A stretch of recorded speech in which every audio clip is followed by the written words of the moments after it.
జీవితానికి వెలుగునిచ్చే వెన్నెల. స్వేచ్ఛ టీవీ సాహితీ ప్రతిభ ప్రేక్షకులకు శుభోదయం.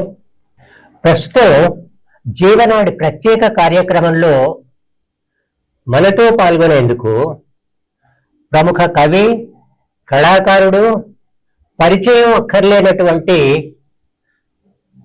ఒక ప్రజా ఉద్యమకారుడు జయరాజ్ ఉన్నాడు. జయరాజ్తోనే మనం ముఖాముఖి కార్యక్రమాన్ని ఏర్పాటు చేస్తున్నాం.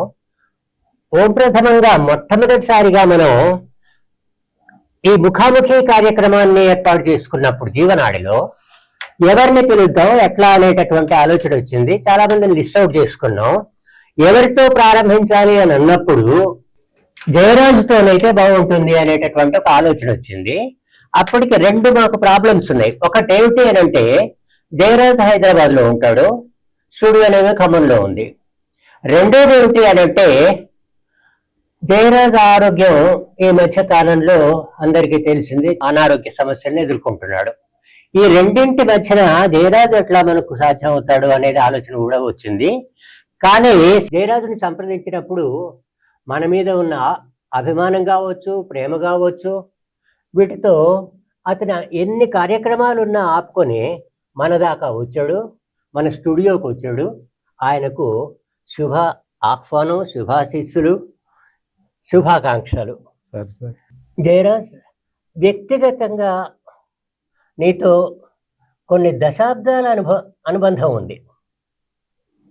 దాదాపు కళా జీవితంలో నువ్వు అడుగుపెట్టినప్పటి నుంచి కూడా నేను నీ ఎదుగుదలని చూస్తూ వచ్చాను, నీలో వస్తూ ఉన్నటువంటి పరిణామాలను చూస్తూ వచ్చాను. నీ ఎదుగుదలని చూసి ఆనందించిన వాళ్ళల్లో మొట్టమొదటి వాడిని. అందువల్ల ఇక్కడ మనం మాట్లాడుకునేటటువంటి విషయాలు ఇవి కూడా ఇన్ఫార్మల్ టాక్. ఇవి అంటే మనం మనసు విప్పి మాట్లాడుకోవచ్చు. ఎవరినోనైనట్టయితే కొంచెం మొహమాటాలు ఉంటాయి. అట్లాంటిది మన ఇద్దరి మధ్య లేదు. ఇద్దరం కూడా ముఖాముఖి స్వేచ్ఛగా మాట్లాడుకుందాం. జయరాజు అని అంటే నేను ఎవరిని ప్రత్యేకంగా చెప్పాల్సిన అవసరం లేదు. గోట్లు కాసుకునే పిల్లగాళ్ళ దగ్గర నుంచి కాలేజీ కుర్రోళ్ళ దాకా కూడా జయరాజు పాటలు పాడుకునేవాళ్ళే. అందువల్ల జయరాజుని గురించి నేను ప్రత్యేకించి చెప్పను. అయితే ఇక్కడ నేను కొంత ప్రశ్నావళి తయారు చేసుకున్నాను అవసరమనేటటువంటి దాంతోనే. మొట్టమొదటిగా అందరూ అడిగినటువంటిదే కావచ్చు, నీ బాల్యం అంటే ఎక్కడ జన్మించావు, ఏ సంవత్సరం, తల్లిదండ్రులు, ఇతర కుటుంబ సభ్యులు, తర్వాత కుటుంబ నేపథ్యం,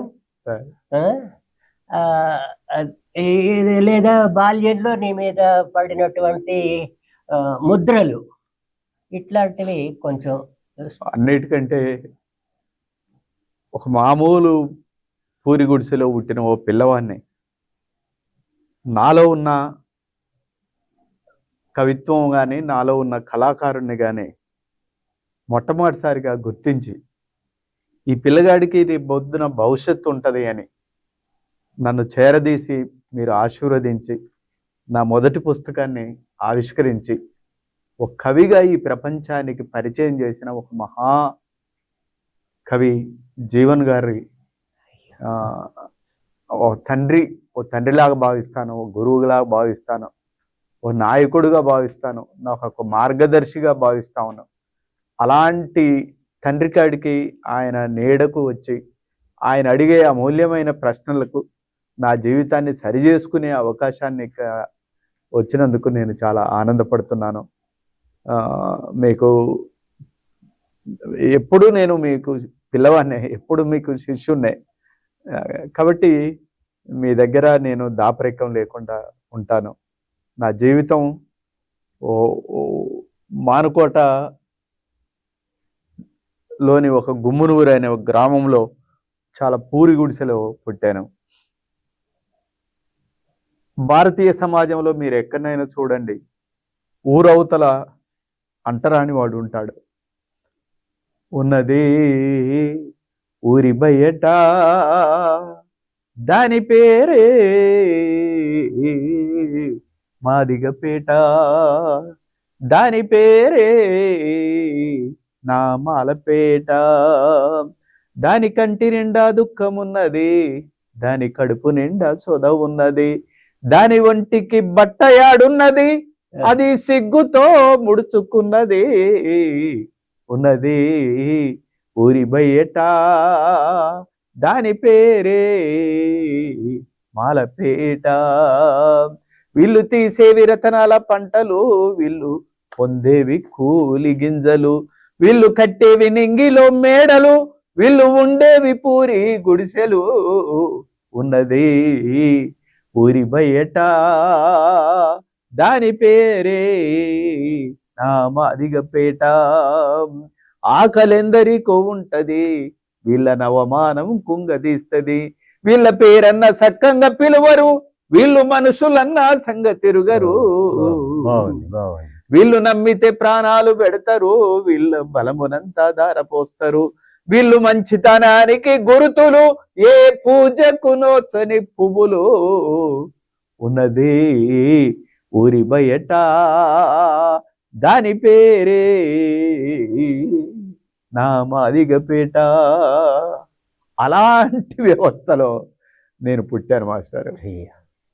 మా అమ్మ నాన్న తెలంగాణలో సగటు మనుషులు ఎలా ఉంటారు, అలాంటి ఒక కడు పేదరికంలో మా నాన్న గురించి చెప్పాలంటే, నాయనా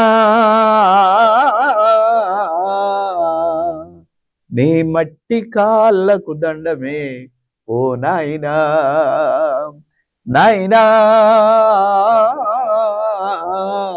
నీ మంచి మనసుకు దండమే ఓ నాయనా. గొరుకొయ్య గొట్టంగా నాగల్లు గట్టంగా సాలు ఎరువాలేసి ప్రాణాలు పెట్టంగా, నెత్తురింకి నేల ఎర్రనాయేనేమో, చెమట చుక్కలే ఊట చెలిమెలాయేనేమో, ఆకలి తీరదు అవమానం ఉడగదు, పనికి దగ్గ ఫలము ఏనాడు దొరకదు. నాయనా నీ కంటిలో కన్నీటి చెలిమెలు నాయేమి నాయనా, నాయనా నీ కడుపులో ఆకలి మంటలారావేమి నాయనా. గొర్రెల కొట్టం ఊర్చి బర్ల పెండా తీసి ఎడ్ల గిట్టలు గొట్టి గొడ్ల దారికి తెచ్చి ఆలమందలుగా సిప్పాలు పెరుగు తీసి దున్నపోతు కోరక దున్నటాన్ని నేర్పి పశులు మనసులు కలిసి వ్యవసాయమును చేసి బురద పొలము నుండి భువ సృష్టించేవు నాయనా. నీ ఊరేది పేరేది ఊరిలో గుడిసేది నాయనా, నాయనా నీ చేనేది చెలకేది చెరు వెనుక సెంటేది నాయనా. చేను చూడకుంటే పానమాగాదాయే, అడవి పందులు వస్తే నిద్ర పట్టాదాయే, కంటి చూపును తీసి చేను కంచగ నాటి మంచ పైన చేరి దంచి పాటలు పాడి నాయనా.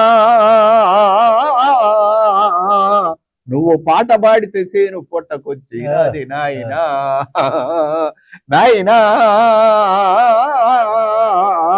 నీ మాటలింటూ కంకి పాలు ఓసుకుంది నాయనా. కాళ్ళకున్న చెప్పు చేత పట్టుకొని తల రుమాలు తీసి కడుపు గట్టుకొని, డప్పు కొట్టే కాడ దరువులేసే కాడ బొట్టు పెట్టే కాడ బోనమెత్తే కాడ పటేళ్ళు పటవార్లు ఊర్లోకొచ్చే కాడ నాటుకోడితో పిల్ల రాతిరయ్యే కాడ నాయనా. నువ్వు కచ్చడాల ముందు కుక్కల ఉరికేవు నాయనా, నాయనా ఊరి కుక్కలన్నీ నిన్ను చిత్రంగా చూసేవి నాయనా. కసి పెరుగుతున్నది రసిగారుతున్నది, ఆగడాలే రోజు కాగడవుతున్నవి, నైజాము గుండెల్లో గుబులవుతున్నది, ఊరి దొరల ముడ్డి పట్టోడుతున్నది, తుమ్మలా శేసయ్య దళము గడిలోకొచ్చి ఊరి దొరలను బట్టి వర్లంగా కొట్టినది నాయనా. నీ కథలు వింటూ నేను కమ్యూనిస్టు నైతి నాయనా, నాయనా నీ నడక చూసి నేను నక్సలైటు నైతి నాయనా. అది సార్ ఇక జయరాజుని గురించి ఇక ప్రత్యేకంగా చెప్పేదేముంది. తెలంగాణలో ముఖ్యంగా దళితులు, మాలమాదిగలు, మనం ఈ దళిత వర్గం ఎన్ని రకాలైనటువంటి అవమానాలకు గురైంది. గడీలలో ఉండేటటువంటి వాళ్ళు చేసినటువంటి ఘోరమైనటువంటి అవమానాలు ఇవన్నీ మనకు తెలంగాణ సమాజానికి తెలుసు. అక్కడ ఈ దళిత కుటుంబంలో అట్టడుగు వర్గం నుంచి వచ్చినటువంటి జయరాజు మీద తన జీవితం అంతా కూడా ఎట్లా ఒక పద్యం రూపంలో మనకు వినిపించాడు, ఒక గీతం రూపంలో మనకు వినిపించాడు. అతని మీద ఉన్నటువంటి ప్రభావం ఏమిటి అని అన్నప్పుడు ఇవన్నీ ఉన్నవి. ముఖ్యంగా ఈయనని ప్రభావితం చేసినటువంటి వ్యక్తి ఎవరా అనేటటువంటి ప్రశ్న నేను అడుగుదాం అనుకున్నా. ఇంతలోనే నిన్ను ప్రభావితం చేసినటువంటి గొప్ప వ్యక్తి నీకు జన్మనిచ్చినటువంటి తండ్రి. అది చాలా గొప్ప.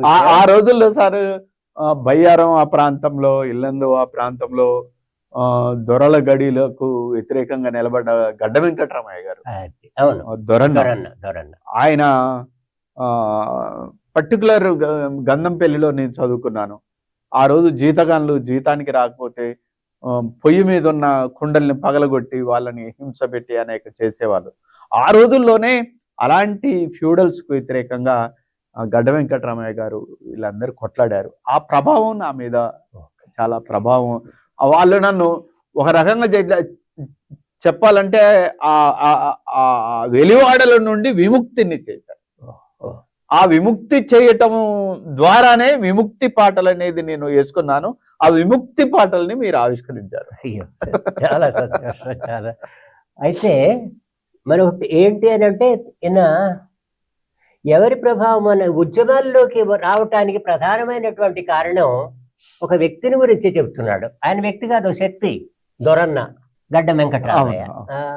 ఆయన ప్రజల్లో నిలిచినటువంటి వాడు. తుపాకీ పట్టుకుని తెలంగాణ పోరాటంలో పాల్గొన్నాడు, సాయుధ రైతాంగ పోరాటంలో. అటు తర్వాత వచ్చినటువంటి గోదావరిలో పోరాటాల్లో పాల్గొన్నాడు. ఈయన ప్రభావంతో ఈ సాంస్కృతిక రంగంలో, విప్లవ సాంస్కృతిక రంగంలో ప్రవేశించావు. అయితే ఈ రంగంలో ప్రవేశించటానికి పూర్వం నువ్వు కార్మికుడిగా, సింగరేణి గని కార్మికుడిగా. ముందుగా విప్లవోద్యమంలో నేను స్టూడెంట్ గా ఉన్నప్పుడు విద్యార్థి సంఘంలో పనిచేశాను. విద్యార్థి సంఘం అయిపోయిన తర్వాత నేను కళారంగంలో కొంతకాలం పనిచేశాను. ఆ కళారంగంలో పనిచేస్తున్న టైంలోనే నాకు ఉద్యోగం వచ్చింది. అట్లా నేను సింగరేణి వైపు వచ్చాను. వాళ్ళ మీద నేను దొరన్న, ఎల్లన్న, భాస్కర్ అన్న, వసంతక్క, చంద్రశేఖర్ అన్న, విమలక్క, వీళ్ళందరి ప్రభావం నా మీద చాలా ఉంది. వాళ్ళ మీద వాళ్ళ త్యాగం నన్ను కట్టివేసింది.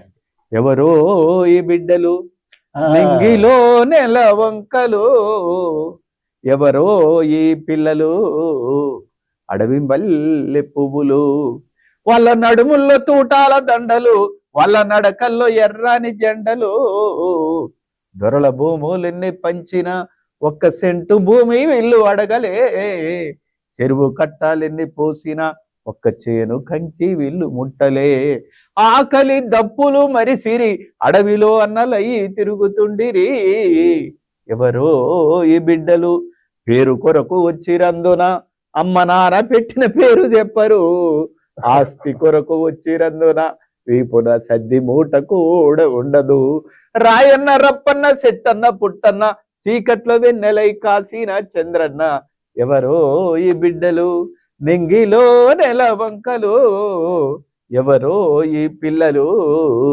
అడవి మల్లె పువ్వులు. ఇలా వాళ్ళ అమరత్వం, వాళ్ళ త్యాగాలు, వాళ్ళ జీవితాల మీద నేను పాటలు పాటలు రాస్తూ వచ్చాను. నాకు ఆ బాల్యంలోనే, ఆ ఉద్యమంలో నాకు ఒక అద్భుతమైన వ్యక్తి శక్తి దొరికాడు. అదే నేను అడుగుదా అనుకున్నా. శక్తి నాకు విద్యార్థి సంఘంలో పనిచేస్తున్న టైంలో ఆయన గోదావరి ఒడ్డు మన భద్రాచలం నుంచి వచ్చాడు. అతను నన్ను వెంపటేసుకొని తిరిగాడు. నాలో ఉన్న పాటలు పాడటం అవుతుంది, పాటలు రాయటం అయ్యేది, సృజన ఏదైతే ఉందో మీతోటి పాటు తను కూడా నన్ను లేవనెత్తాడు.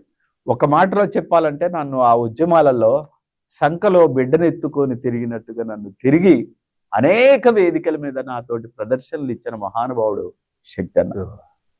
అది ఆ రోజుల్లో శక్తి, విముక్తి. ఇది ఒక జంట. అవును ఈ జంటగా కనిపించేది. ఆ, మన జయరాజులో ఒక నమ్రత ఉంది.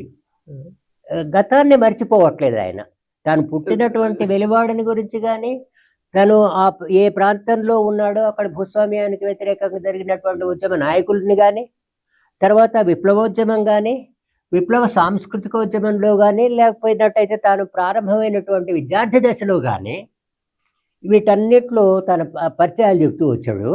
ముఖ్యంగా ఈయన మీద మొట్టమొదటిగా ప్రభావాన్ని ఒక సాంస్కృతిక దళం, ఒక సాంస్కృతిక రంగ కార్యకర్తగా నిన్ను తయారు చేయటంలో ప్రధానమైనటువంటి పాత్ర శక్తిది అని మనకు తెలుసు.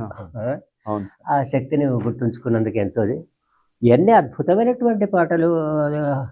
ఓహో రైతన్న, ఓహో కూలన్న, ఈ శిల్పులు ఎవరో, ఈ కూలీలు ఎవరో, మండేలా పాట, ఇవన్నీ కూడా నన్ను ఒక రకంగా చెప్పాలంటే విద్యార్థుల రక్తము చిందని పోరేలేదు.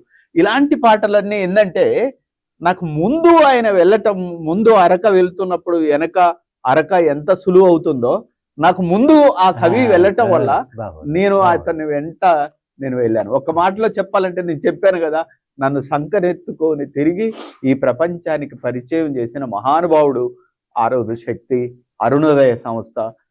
మీలాంటి వాళ్ళు ఏంటంటే నా పుస్తకాన్ని పరిచయం చేయటం, నన్ను ఒక వేదిక మీదకి తీసుకొని రావటం అనేది జరిగింది. అందుకు నేను మీ అందరికీ కృతజ్ఞుడు. ఒక బాట పరిచినటువంటి వాడు సాంస్కృతిక రంగంలో తనకు ఒక బాట పరిచినటువంటి శక్తిని ఎన్నోసార్లు గుర్తు చేసుకుంటున్నాడు. మరొక కొన్ని విషయాల్లోకి వద్దాము. ఈ వామపక్ష సాంస్కృతిక కళారంగం ముఖ్యంగా తెలంగాణలో అనేక రకాలైనటువంటి ఈ ఉద్యమాలు వచ్చినప్పుడు, వామపక్ష ఉద్యమాలు వచ్చినప్పుడు, గోదావరిలో ప్రతిఘటన ఉద్యమం అని అంటాం. ఇక్కడ వాటికి ఒక అనుబంధంగా కళా సంస్థలు ఉండేవి, ఇతర రచయితలు లాంటి వాళ్ళు, మేధావి వర్గం ఉంటూ వచ్చింది. ఈ కళారంగంలో ప్రముఖమైనటువంటి వాడు అరుణోదయ అనేటటువంటి సాంస్కృతిక సంస్థని స్థాపించినటువంటి వాడు ఒక మహానుభావుడు ఉన్నాడు, ఒక పెద్ద ఆయన, కానూరి తాత. నాకు ప్రధానంగా ఆ రోజుల్లో నాకు అండగా నిలిచిన వాళ్ళు ఎవరైనా ఉన్నారంటే కానూరు వెంకటేశ్వరరావు గారు అయితేంది, నాగన్న అయితేంది. ఈ అన్నిటికి తోడు నాకు గద్దర్ ప్రభావం నా మీద బలంగా ఉంది. గద్దరు ఆ రోజుల్లోనే లాల్ సలాం లాల్ సలాం లాల్ సలాం సలాం లాల్ సలాం సలాం లాల్ సలాం లాల్ సలాం లాల్ సలాం సలాం, ఈ పాట పోతున్నప్పుడు ఒక కవాత్తు నడిచిన ఆ విధంగా ఉండేది. ఆయన పాట అప్పటి వరకు శ్రీశ్రీ సాహిత్యం చాలా చూసాం మనం, కానీ గద్దరు పాట కాడికి వచ్చేవరకు నేను ప్రభావితం కావటానికి ఆయన నా తల్లి గురించే పాట రాశాడు. ఆయన తల్లి గురించి రాయొచ్చు కాక, కానీ అది నా తల్లి గురించే ఉంది.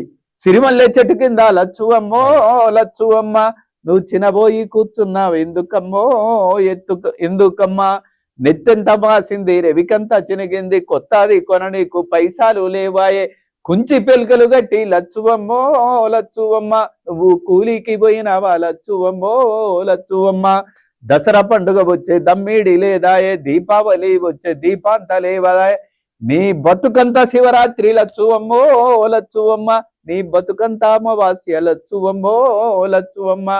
గద్దరన్న తన పాటలతోటి నన్ను ఇంకా విప్లవోద్యమంలో శక్తివంతుని చేశాడు. అందుకు ఆయనతోటి నేను జీవితకాలం కూడా ట్రావెల్ అయ్యాను. అయితే తెలంగాణ నేల ఇది ఉద్యమాల పురిటి నేల, పురిటి గడ్డ. ఇక్కడ అనేకమైనటువంటి ఉద్యమాలు నడిచినాయి. ఆ ఉద్యమాలకు వెన్నుదన్నుగా సాంస్కృతికోద్యమాలు వచ్చాయి.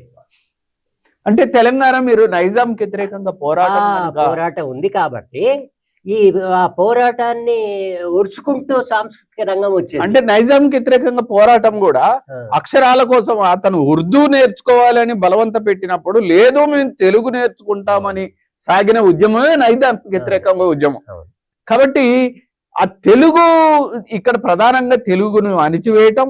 ఇంకోటి ఏంటంటే తెలుగుకు సంబంధించిన ఉద్యమం ప్రారంభం కావటం, ఉర్దూ తోటి తొక్కివేయాలనే ప్రయత్నం చేయటం, భయంకరమైన ఆకలి, అణిచివేత, దొరతనం ఇవన్నీ ఉండటం వల్ల ఏమైందంటే ఒక పాటే ఒక ఆయుధం లాగా తయారైంది. అందుకనే బండి యాదగిరి తయారయ్యాడు ఇక్కడ. బండి యాదగిరి తయారయ్యాడు. బండి వెనక బండి కట్టి 16 బండ్లు కట్టి ఏ బండ్లో వస్తావు కొడుకో నైజాం సర్కరోడా అనే బండి యాదగిరిని తయారు చేసింది తెలంగాణ సాయుధ పోరాటం. సుద్దాల హనుమంతుడు తయారు చేసింది తెలంగాణ సాయుధ పోరాటం. గద్దర్ని తయారు చేసింది తెలంగాణ సాయుధ పోరాటం. గూడంజయ్యను తయారు చేసింది తెలంగాణ. ఈ మట్టిలో పౌరుషం ఉంటది, ఆకలి ఉంటది. ఒక్కొక్క పాలి చెమటతోటి ఈ మట్టి తడిసింది, రక్తంతో ఈ నేల తడిసింది. కాబట్టి ఇక్కడ వచ్చే సాహిత్యం అంతా కూడా ఆకలి, అణిచివేతల నుంచి వచ్చిన ఉవ్వెత్తున ఎగిసిన విప్లవోద్యమానికి ఒక ఆయువు పట్టుగా ఈ కవులందరూ నిలబడ్డారు. అదే ఈ తెలంగాణ గడ్డకున్నటువంటి ఒక ప్రత్యేకత అది. ఇంకొకటి నువ్వు అన్నట్టుగా గద్దర్ ఒక తుఫాను. మొట్టమొదటిసారిగా నేను వరంగల్ వెర్సన్ క్లాసులకు వచ్చినప్పుడు ఈయన ప్రదర్శన దాదాపు కుర్రవాడే అప్పుడు. ఆయన ఇచ్చినటువంటి ప్రదర్శన చూసిన చాలా మంది ఏమిటి ఎవరు ఈ అబ్బాయి ఇంత ప్రజల్లోకి రిక్షా దొక్కే రహీమన్న, రాళ్ళు కొట్టే రామన్న, డ్రైవర్ మల్లన్న, హమాలి కూలన్న, ఇట్లాంటి పాటలన్నింటి కూడా విపరీతంగా ఆకర్షించుతూ ఉన్నాడు సామాన్య జనానికాన్ని. శ్రీశ్రీ ఒక దగ్గర అంటాడు వేమనని గురించి చెప్పేటప్పుడు ఏంటంటే, వేమన ప్రజల నాల్కల మీద తన కవిత్వం రాశాడు, అందువల్ల అది ఎవరు ప్రత్యేకించి రాయాల్సిన అవసరం లేదా, అంతే ఉండిపోయింది, తాటాకుల మీద ఏం లేదా అయింది, కవిత్వం అంతా కూడా ప్రజల నాల్కల మీద ఉంది అని అంటాడు. అట్లా ప్రజల నాల్కల మీద విప్లవ కవిత్వం రాసినటువంటి వాడు గద్దర్. ఒక మాటలో చెప్పాలంటే పాట అనే ఒక ఆయుధాన్ని తెలంగాణ ఉద్యమానికి అయితే అద్భుతంగా ఉపయోగించిన మహాకవి గద్దర్. ఆయన ప్రభావం నా మీద బాగా ఉంది, వంగపొడి ప్రభావం నా మీద ఉంది, శివసాగర్ ప్రభావం నా మీద ఉంది, శ్రీశ్రీ ప్రభావం నా మీద ఉంది. అన్నిటికంటే నా మట్టి నుండిలో పుట్టిన దాశరథి ప్రభావం నా మీద. ఆ చల్లని సముద్ర గర్భం దాసిన బడ బాణలమెంతో, ఆ నల్లని ఆకాశంలో కానరాని భాస్కరులు ఎందరో అనేది చెప్పటం, అన్నార్థులు అనాథలుండని ఆ నవయుగం అదెంత దూరం, కరువు అంటూ కాటకం అంటూ కనిపించని కాలాలు ఎప్పుడు అని చెప్పిన దాశరథి ప్రభావం నా మీద బాగా ఉంది. ఆయన్ని నేను చూశాను, ఆయన ప్రాంతంలో పుట్టాను. ఆయన కూడా నైజాంకి వ్యతిరేకంగా పనిచేశాడు, జైల్లో ఉన్నాడు, భూస్వాములకు వ్యతిరేకంగా పనిచేశాడు. ఆయనకి ఇంటికి వచ్చేవాడిని ఈ కులం తక్కువ వాళ్ళని ఎందుకు రానిస్తావురా అంటే, నేనే వెళ్ళిపోతానని ఇంట్లోకి వెళ్ళిపోయాడు. అలాంటి జీవిత ప్రమాణకాలు మొత్తం కూడా నా మనసు మీద నన్ను ప్రభావితం చేశాయి. ఇంకొకటి ఏంటి అని అంటే, దాశరథి శత జయంతి మొన్నటితోనే ముగిసింది. శత జయంతి ఉత్సవాలు కూడా సంవత్సరం పొడుగుతా మనం తెలంగాణ సమాజం నడుపుకుంది. అయితే ఇక్కడ మనం ఇంతమంది కళాకారుల్ని మనం తెలంగాణలో తయారైనటువంటి అనేక మంది కళాకారులు ఉన్నారు. కానీ ఆంధ్ర ప్రాంతంలో కూడా తెలంగాణ ఉద్యమానికి, తెలంగాణ సాయుధ రైతాంగ పోరాటానికి అనుబంధంగా అక్కడ కూడా దీనికి వెన్నుదన్నుగా ఆంధ్ర ప్రాంతంలో కూడా కమ్యూనిస్ట్ పార్టీ పోరాటం చేసింది. అందులో ముఖ్యంగా ఈ ప్రజానాట్య మండలి ఉండేది అప్పుడు. ఈ ప్రజానాట్య మండలి కృష్ణా జిల్లాలో కొండపల్లి సీతారామయ్య, తర్వాత ఆయన పార్టీలకు నాయకుడిగా ఉన్నాడు. కొండపల్లి సీతారామయ్య గారు ఆ దళానికి నాయకుడట. అందులో కానూరు వెంకటేశ్వరరావు గారు ఉన్నాడు. ఆయన బుర్రకథ దళంలో పనిచేసే ఉన్నాడు. ఈ బుర్రకథ దళంలో ముఖ్యంగా ఆయన హాస్యం చెప్పేవాడు. ఆయన హాస్యాన్ని మనకు తెలుసు కదా, హాస్య బ్రహ్మ ఒక రకంగా. ఆయన పండించినంతటి హాస్యం ఎవడు పండించలేదు ఏమని అనిపిస్తుంది. నాకు అనిపించింది ఏంటి అని అంటే, గురజాడ కన్యాశుల్కం తరువాత అంతటి హాస్యాన్ని వినిపించినటువంటి వాడు నాకు కానూరు వెంకటేశ్వరరావే కనిపిస్తాడు. ఈ కానూరు వెంకటేశ్వరరావు గారిని మీలాంటి వాడు ఈ తరమంతా కూడా ఆయన ఒక తాతగానే భావిస్తూ వచ్చింది, ఒక పెద్ద ఆయన కానూరి తాత. ఆ కానూరి తాత ప్రభావం అంటే అరుణోదయ స్థాపకుడు ఆయన.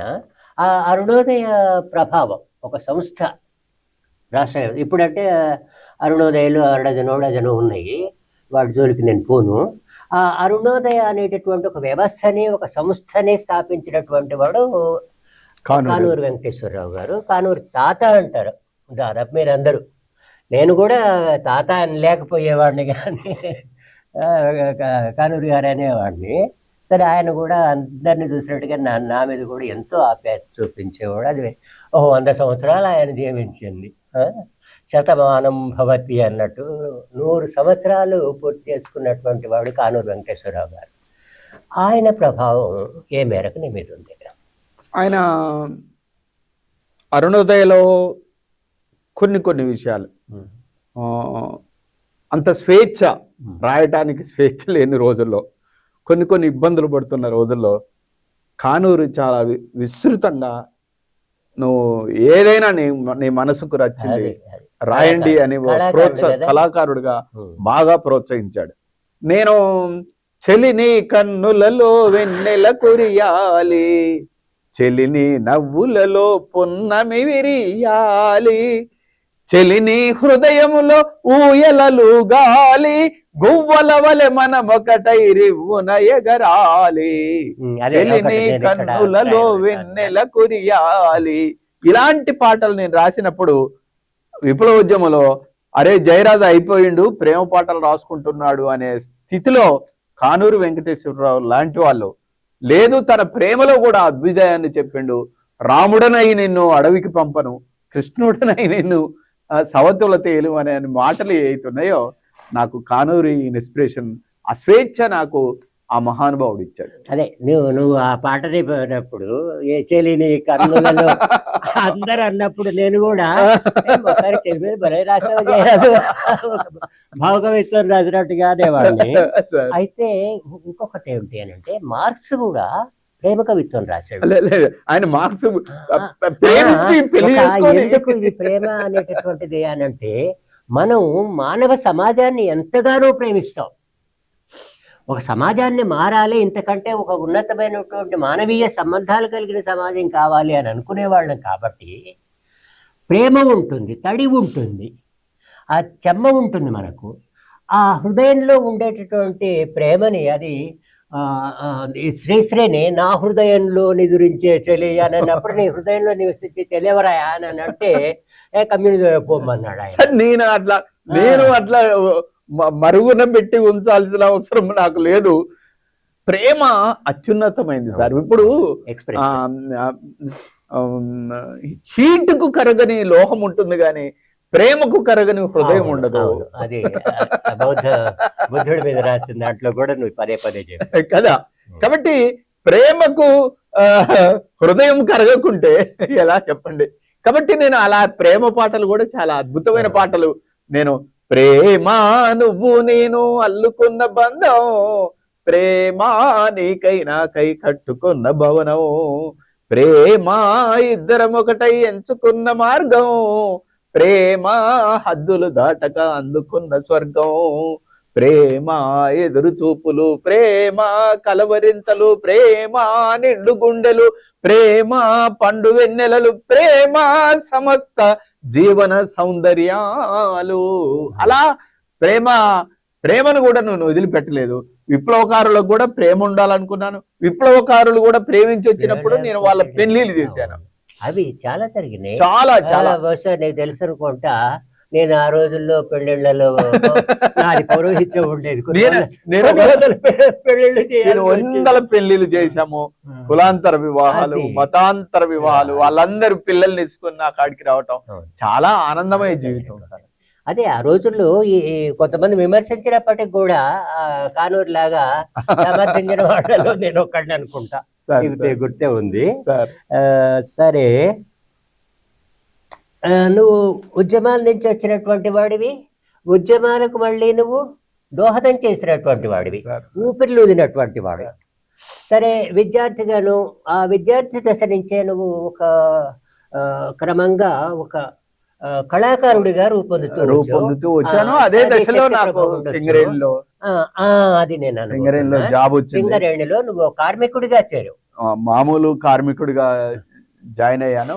ఆ సింగరేణిలో ఉన్న పరిస్థితులు, ఆ, ఆ గనిలో వనిలో కార్ఖానాలో అది. ఇలా తలములో హేమం పిండిన కార్మిక వీరుల కర్మజలానికి ఖరీదు కట్టి శరాబులేడు అంటాడే శ్రీశ్రీ.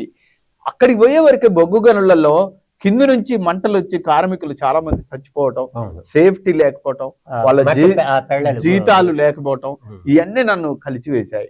అప్పుడు ఆ సింగరేణి కార్మికుల కోసం పనిచేయాలనే ఉద్దేశంతో నేను ఆ ఉద్యమంలో పాల్గొన్నాను. అన్నన్న రాజన్న అన్న రాజన్న రాజన్న సింగరేణి బతుకు సీకటైనాదే రాజన్న, బావులకు బతుకులకు తాళాలు పడతాయి రాజన్న, చేతికి మూతికి తాళాలు పడతాయి రాజన్న, అప్పులోళ్లకు నువ్వు అప్పెట్టగడతావు రాజన్న, చిట్టిలోళ్లకు నువ్వు చిట్టెట్టగడతావు రాజన్న, ఎదిగిన బిడ్డకు పెండ్లెట్లా చేస్తావు రాజన్న, ఎదుగుతున్న కొడుకు కొలువెట్లా తెస్తావు రాజన్న. ఇలాంటి పాటలతోటి సింగరేణి కార్మికుల్లో మమేకం అయిపోయాను. వాళ్ళ ఉద్యమాల్లో 28 రోజుల సమ్మె, 38 రోజుల సమ్మె, హోరాహోరి పోరాటం, భారీ యంత్రాలు కూలగొట్టడం, ప్రైవేటీకరణకు వ్యతిరేకంగా ఆ సందర్భంగా జైలుకి వెళ్ళటం, జైల్లోకి వెళ్ళిన తర్వాత కూడా ఏమి బాధలు రా, ఈ జైలు బాధలు చెప్పరా అని ముప్పు తిప్పలురా, కాళ్ళకు పట్టీలు ఉండవు, చేతికి గడియారం ఉండదు, ముక్కుకు ముక్కేరం ఉండదురా, ఈ జైల్లో నా ముడ్డికి మొలతాడు ఉండదురా, అంచులేని కంచు గిన్నెలు, చిరిగిపోయిన చంపకానలు, 100 మందికి ఒక్క బ్లాకు, ఎదురు తిరిగితే ఒళ్ళు సాపు, మనుషులన్నా సంగతి ఎరుగరురా, ఈ జైల్లో నా పసుల కంటే హీనమైతిమిరా. అసలు లాకప్ లో ఉంటే లాకప్ లో పాట రాశాను, జైల్లో ఉంటే జైల్లో పాట రాశాను, గనిలో దిగితే గనిలో పాట రాశాను, గని ఉద్యమాలు జరిగితే గని ఉద్యమాలకు బాసటగా పాట రాశాను. పాటే నా జీవిత ప్రయాణం. అది పాటతోనే ప్రయాణం. అయితే ఇక్కడ సింగరేణిలో ప్రారంభమైనటువంటి వాడివి కేవలం ఒక కార్మికుడిగా కాకుండా కార్మిక నాయకుడిగా కూడా ఎదిగాను. సింగరేణిలో జరిగిన కార్మిక సంఘంలో, అంటే సింగరేణిలో జరిగిన ఎన్నికల్లో ఒక high class people, white collar employees head office లో ఉంటారు. అలాంటి హెడ్ ఆఫీస్ లోనైతే ఆ చుట్టుపక్కల ప్రాంతాలలోనైతే IFTU దానికి నాయకత్వం వహించిన నేను అపారమైన గెలవటం జరిగింది. మా MD వాళ్ళందరూ గవర్నమెంట్ ఒకటే అన్నది, అతను నక్సలైట్ అంటారు, నక్సలైట్లు ఎట్లా గెలిచి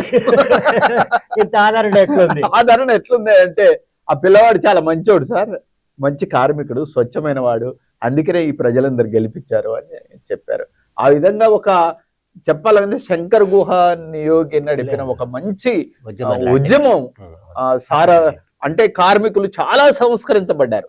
నేను వెళ్ళటానికి ముందు చాలా మంది జీతం తీసుకొని గాడిదలోకి పెట్టేవాళ్ళు అనేవాళ్ళు తాగి, అట్లా సంస్కరించబడ్డది. అలాంటి వాతావరణాన్ని నేను మార్చాను.